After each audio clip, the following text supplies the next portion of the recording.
This is Lisa from Mobile Tech Review, and today we're looking at the Samsung Series 7 Ultra. This is Samsung's new touchscreen Ultrabook. It's really cool, too. At price between, well, obviously the Samsung Series 5 and the Samsung Series 9, this is still one of my favorites. You get a solid Ultrabook, a little over 3 pounds in weight, touchscreen full 1080p, removable bottom, and you can actually upgrade the RAM and the hard drive, something that's unusual for an Ultrabook. And we're going to look at it now. So this is the Samsung Series 7 Ultra. Really nice looking design. This is a 13.3-inch Ultrabook. This one has the Intel Core i5 ULV CPU. That's the new 1.8 gigahertz 3337U, so a little bit of a speed bump over the older Core i5s that we've seen very recently still in Ultrabooks. But first, let's take a look at the design here. Nice brushed aluminum casing. Looks good. Samsung has finally been listening to folks who've been complaining about the plastic look on some of their products. Maybe the phones will even change someday soon, but not the plasticky stuff that we see on the Series 5. Not quite as high styling as that Samsung Series 9 Ultrabook, but we'll talk about that a little bit more later. Still a nice looking computer. A little bit of plastic right here for your improved antenna reception. Good thinking, Samsung. We like that.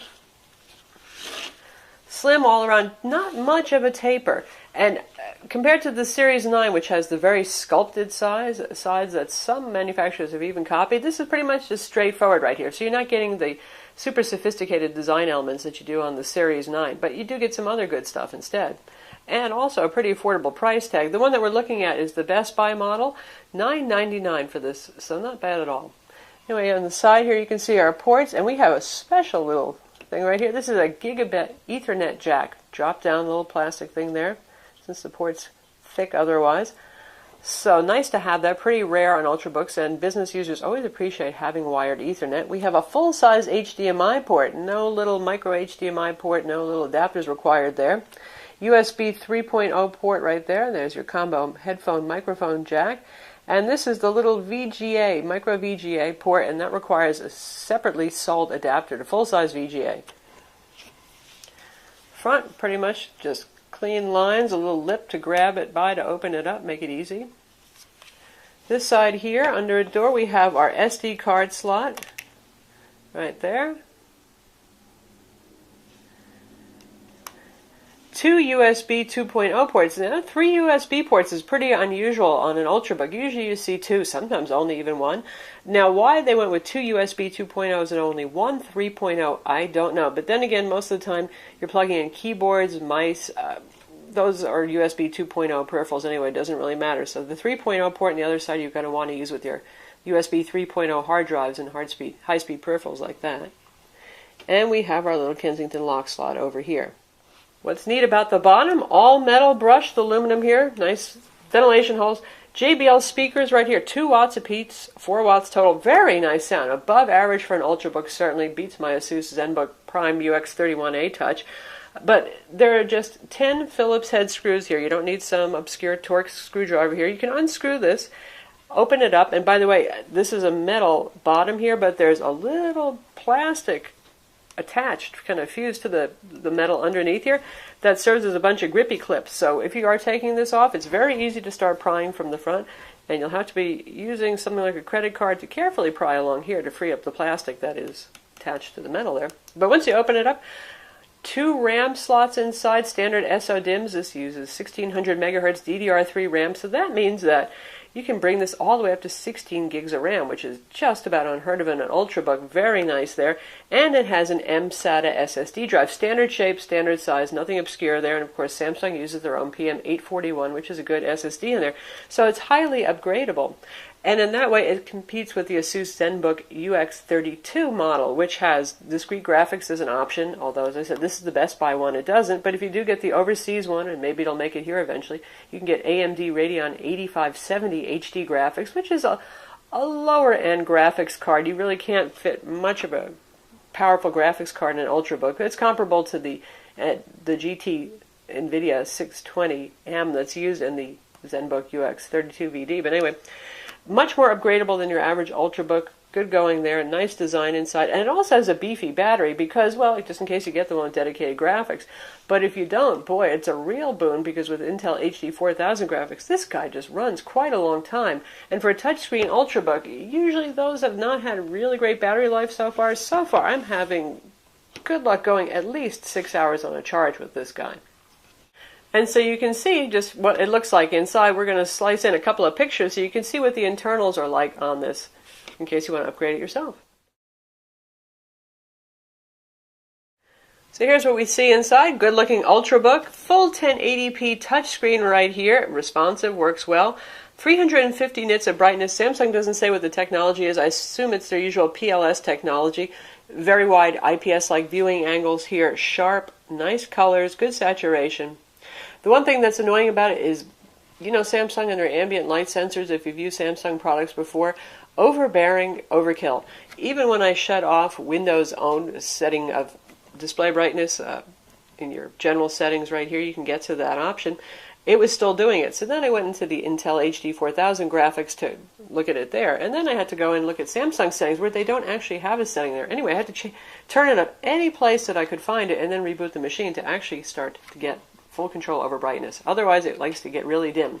I mean, the sun comes through in the window for a minute and you see the brightness shifting. It's just, yeah, you get the idea. Anyway, it can be disabled, folks.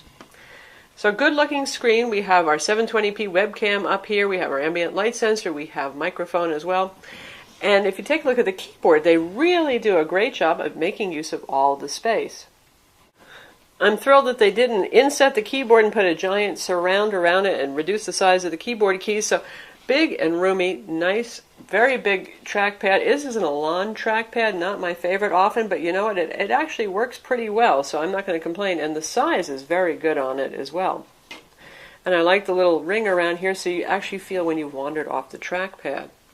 So you can see normal keyboard layout up here. You use the FN key to control the FN functions up here for things like your keyboard backlight. Yes, this is a backlit keyboard, your brightness, your volume. And also you can set it between quiet mode or not. You got a little fan symbol right here, and you can enable and disable wireless. This has dual band Intel wireless with WiDi as well as Bluetooth 4.0. You can see we have our power button right here, sculpted, inset a little bit. It's hard to see, but there are fan intakes right over here in that area. We have a power indicator and a charging indicator, a little JBL branding over there. And if you take a look from the side, you can see that it has a sort of neat, Samsung and Sony both do this, a kind of sculpting. So the wrist rest area is raised a little bit and it drops down. It's a visually pleasing design element that makes it look more expensive, and also it's more ergonomic. You can see the keys are not very tall here. They have a reasonable amount of travel for an Ultrabook. And the funny thing with Samsung keyboards is I never like the way they feel so much, but I always type like a wizard on them. So it's actually a good keyboard to type on, but it doesn't feel as feedback-wise pleasing. And the deck itself is very firm. It doesn't trampoline. If you press hard, you can get just the slightest bit of movement here, but hardly anything at all. So a good keyboard to type on. My one complaint with Samsung keyboards, as always, is the silver design here. Well, it looks awful pretty, doesn't it? But then you have the key masking, which in the best of light, like we have right now, looks pretty distinct. But if you have this in kind of lighting, indoor lighting, not very bright, this masking is not very dark because it's going to have white backlight that shines through, so they couldn't make those black. Becomes hard to see, and in some cases the backlight actually makes it even harder to see. When you get white backlight against light silver, there's just not much contrast there. The display tilts back this far, and that's reasonably far. We're not going to go flat here. I often wonder what the point is of notebooks that actually open completely flat, but that's plenty enough viewing angle, especially for something that has very, very wide viewing angles. You're going to find a comfort zone most likely with something that can go this far back. Looks good from most any angle. Again, not as complex a design maybe as the ZenBook Prime with its keen taper look, or the Samsung Series 9 Ultrabook, which has those neat sculpted sides, but still quite good looking. Why is this a little bit thicker on the front? Why does it have less taper? Well, because they wanted to make for the upgradable parts here and make room for the dedicated graphics card if you have that option. So I think that's a very worthwhile trade-off here, because you have something that is upgradable and potentially you can get it with dedicated graphics even. The hinge on this is quite stiff, which is a good thing because when you're poking at the screen to do things, you don't want it wobbling all around on you. Hopefully it'll stay stiff. It's a very nice beefy looking hinge, so no complaints there. This weighs 3 pounds and 6 ounces, so it's not one of the very lightest 13-inch Ultrabooks on the market. Usually touchscreens add about 200 grams of weight, so it's within about 2 ounces of the ZenBook Prime Touch, by the way. And still a very portable package, but a little extra weight there, and also the extra room inside of the chassis and the extra parts, the RAM sockets, believe it or not, those actually add weight on, so it's going to weigh a little bit more. The full HD display, you can see that they've set up so you got the 5 tiles up and down. That's fine by me. They said desktop zooming at 125%, but I've dropped that back down to 100%, so things are looking kind of tiny there. 125% is probably best for most folks, so that, well, in 13 inches, that's a lot of resolution, otherwise the screen in there, and your icons are pretty teeny, your text is pretty small. Of course, you can set zooming inside of applications independently, including IE. In terms of performance, you can see our Windows Experience Index scores here on a scale of 1 to 9.9. This is Windows 8 64-bit, and our processor is a 6.9, memory is a 7.2, desktop graphics 4.7, 3D graphics 6.2, and primary hard disk, which is the Samsung SSD drive, scores 7.8. Good, respectable stuff. On PC Mark 7, it scored 4418. This, again, is the 1.8 gigahertz Core i5 3337U. I expected it actually to score a little bit higher since it has that slightly newer, slightly faster CPU and a good Samsung SSD drive, but still that's within range of competing Ultrabooks, and it's just fine. Samsung does load a lot of custom software on here. Some of it's pretty useful, Samsung's own updaters and computer maintenance stuff, and a lot of other junk, to be honest, that, well, I would delete and probably improve performance. You get Norton Internet Security 60-day trial on here. You can always use Windows Security Essentials, which is pretty lightweight and built into the operating system as an option. They have something that's from the folks who used to be known as Disk Keeper that's supposed to improve your disk caching, and that makes sense for conventional spinning hard drives, but not so much on an SSD drive, another thing I would whack. And we have a whole lot of Samsung applications that, especially if you've used previous Samsung notebooks, are more likely their tablets and phones where we've seen this kind of software. We have S-Camera instead of just using the regular camera application. Now, this only has a front camera, so how much photography or videography you're going to do with the front camera? Probably just going to stick to Skype, where it does a good job, but just in case, we have S-Camera. We have S-Player, which is their own video player. We have S-Gallery, another photo viewer. Of course, all these functions are also available with Windows built-in applications. Samsung Signature Store, that's where they're going to convince you that you just got to have a Samsung camera and a Samsung TV to go along with this. Kindle's on here, Netflix is on here, Evernote Touch, a couple of games that are available free on the Windows Store anyway. Some more bloatware that I actually already removed, but we've got Fresh Paint on board. HP printer control comes from Windows 8's clever way of going on the network and finding our HP printer that was not pre-installed. And they give you a copy of Adobe Photoshop Elements. However, this is the trial edition, so it's actually not one that comes with the software keys. And it's 2.9 gigs. It's a rather large application. If you don't want it, or if you have full Photoshop, you're probably going to axe that too.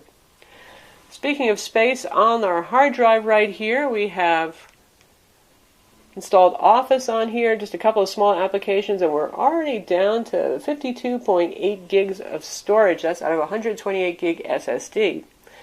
Obviously, if you get rid of Photoshop Elements, well, you're going to gain some space there, and if you want to take the recovery partition and put it on a USB flash drive, you can gain about 10 gigs as well. One thing I should note is I've already upgraded this to 8 gigs of RAM, so the hibernation partition is twice the size. That's using up some space. Otherwise, we'd have about another 4 or 5 gigs. As I mentioned, so far, battery life has been stellar with this. Now, again, this is the model with Intel HD 4000 integrated graphics. If you have the one with dedicated graphics and you make use of those graphics, well, you're going to get less battery runtime. And we're going to continue to run tests, so be sure to look at our full written review when it's available to see how we ended up faring with this. But right now, I'd say you're probably going to get at least 6 hours out of this guy.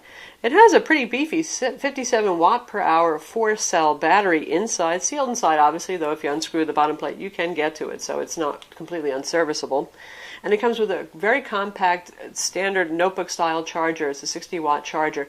Nice length of cord, not big at all, quite small, so it keeps the whole package very portable. Now, since this is a full Windows 8 computer and pretty capable CPU, even with the Intel HD 4000 integrated graphics right here, we've got Photoshop Elements up. You can run Photoshop Elements, you can use development software, you could certainly use MS Office, play 1080p video, obviously natively on the 1080p screen. So it's very capable and fast performer. You can even do some HD video editing with this. Personally, I would pick something even more powerful if I was going to do that for hours on end. But yeah, for those of you who are just doing this casually or occasionally, no problem with doing that kind of thing. Certainly capable computer. So now we want you to hear those JBL speakers, and you can see 1080p video playback. This is an MPEG-4 high bitrate movie trailer, and we have the volume set at 68%, and it's really very nice and loud and full. I can't tell anyone. I know. I understand you have concerns about our cargo. Colonel, there isn't anything else that I should know, is there? I can assure you the answer is no. We've gotten calls from people who found Good and full, and trust me, when we get to the part where the explosions start, it's really loud. The only complaint I have about this screen is it's quite glary, and using it in a bright room when you're watching a movie can be a little bit distracting. You can admire your own teeth if you want to. So, yeah, try not to use this guy in bright light. It is a glossy screen. Now, this is an Ultrabook. Obviously, it's not going to be a dedicated gaming machine monster if you get the HD 4000 one. Honestly, even if you get the one with the dedicated AMD Radeon 8570 HD graphics, that's still a lower and dedicated graphics card that will help a little bit. Certainly, it's going to help if you're doing some video editing, if you want to speed up image editing, and it can make some games more playable. For example, we tried BioShock Infinite, and you really have to drop it down to 1366 by 768 resolution and use the lowest quality settings to run on this. Now, if you're playing some older games or less demanding games like Left 4 Dead 2, that seems to run nicely in just about everything. It runs just fine. So, in terms of heat, we worry a little bit when you have a metal bottom here. You know, it can transfer some heat, but good ventilation here, good isolation actually from the CPU. There's some good heatsink copper stuff going on in here. We took it apart and took a look. Does not get too hot to the touch. Even when playing games, it never exceeded body temperature, and that's usually the indicator for whether something's going to be comfortable or not. And the top is nice and cool to the touch. CPU temperatures range anywhere from 35 to 50 degrees centigrade. That's perfectly fine and normal.